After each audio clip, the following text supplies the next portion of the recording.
2 साल, 3 साल, 4 साल और आज 6 साल होने पर हम सब लोग यहाँ बैठते हैं और कभी उमर के लिए, कभी शर्जील के लिए, कभी गुलफिशा बाहर आ चुके हैं, अभी गुलफिशा के लिए हम यहाँ से उनकी सॉलिडेरिटी की बात करते हैं। ये बहुत अफसोस की बात है। ये सब चीज़ें बंद होनी चाहिए और हमारे जितने साथी हैं वो सब बाहर आने चाहिए। आज से पहले जब भी यहाँ पे कोई सॉलिडेरिटी का प्रोग्राम हुआ है तो अतहर की अम्मी आती थी और वही अपनी बात करती थी, लेकिन अतहर की अम्मी की पिछले 8 महीनों से तबीयत ख़राब है और वो बेड रेस्ट पर है, इसलिए मैं यहाँ बैठा हूँ। मैं वही बात कहूँगा जो पिछले 6 सालों में मुझे महसूस हुई है और आज ये बात बहुत ज़िम्मेदारी के साथ कह रहा हूँ।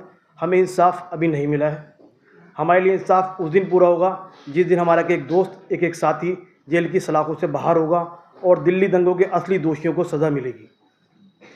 मुझे यकीन है एक दिन ऐसा ज़रूर आएगा। जिस तरह 84 कांड के ज़िम्मेदार रसूखदार लोग आज जेलों में हैं, उसी तरह हम भी वो दिन देखेंगे जब दिल्ली में दंगा भड़काने वाले लोग सलाखों के पीछे होंगे।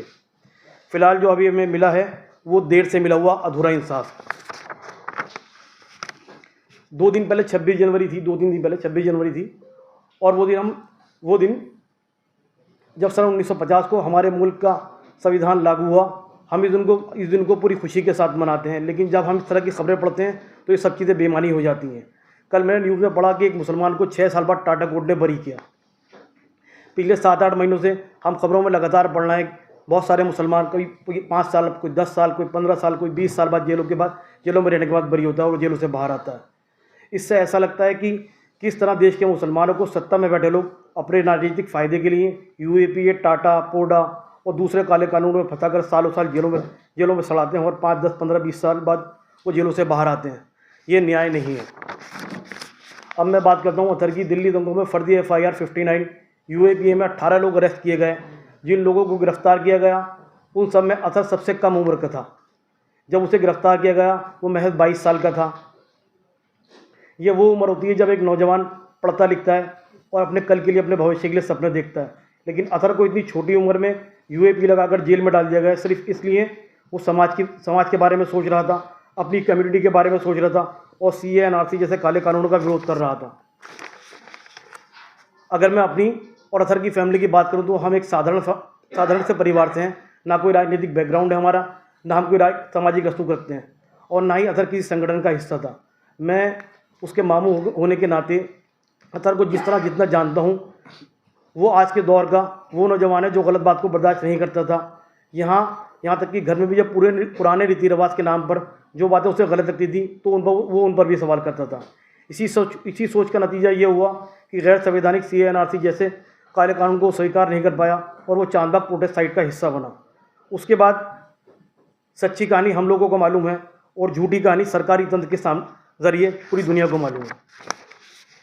सच ये है, किसी भी विरोध प्रदर्शन का मतलब सरकार से सवाल करना होता है। लोकतंत्र के अंदर सरकार आंदोलन कर रहे लोगों से बात करती है, कभी नहीं करती। लेकिन इस आंदोलन के साथ ऐसा नहीं हुआ। सरकार ने आंदोलन कर रहे लोगों से कोई बातचीत नहीं की। ये सरकार की हठधर्मी को दिखाता है। उसके बाद नॉर्थ ईस्ट दिल्ली में 3 दिनों तक दंगे होते रहे। ना पुलिस आई, ना दंगों को रोकने की कोई गंभीर कोशिश की गई। मैंने पढ़ा और सुना है कि पूर्व चीफ जस्टिस VR कृष्णा कहते थे अगर दंगा 1-2 घंटे हो तो सीमित रहे तो वो दंगा होता है, लेकिन अगर वो घंटों या दिनों तक होता चलता रहे तो वो राज्य और सरकार की नाकामी होती है। मैं उससे एक कदम आगे बढ़कर कहूँगा कि दिल्ली में जो दंगा हुआ वो सरकार की नाकामी नहीं बल्कि मिलीभगत और साजिश थी, जैसे भी हर्षवर्धन साहब ने भी कहा था। नॉर्थ ईस्ट दिल्ली में 3 दिनों तक मौत का नंगा नाच हुआ। उसमें 53 लोग मारे गए, 18 मस्जिदें और दरगाहें जलाई गईं। जबकि उसके उलट उस पूरे एरिया के, मैं उसी एरिया का रहने वाला हूँ, जितने मंदिर हैं मुस्लिम एरिया के अंदर वो बिल्कुल सेफ थे, उनको कुछ नहीं हुआ। लेकिन 18 मस्जिदें और दरगाहें जलाई गई, वो सिर्फ मुसलमानों की थी। मारे गए 53 लोगों में 40 मुसलमान थे और जुल्म की इंतहा तब हुई जब इन सब चीज़ों का इल्ज़ाम भी मुसलमानों पर डाल दिया गया और सैकड़ों FIR हुई। हज़ारों मुस्लिम नौजवानों को जेल में ठूसा गया और 18 लोगों पर UAPA लगाया। उसमें भी सितम यह है कि जिनमें 16 लोग मुसलमान थे। आज सत्ता का दबाव है, लेकिन सत्ता और ताकत फिरौन और रावण की भी नहीं रही। जब सत्ता बदलेगी और कानूनी दायरे के अंदर हम सब इन सब चीज़ों से लड़ा जाएगा। ये सवाल हम करते रहेंगे और ये सवाल होते रहेंगे।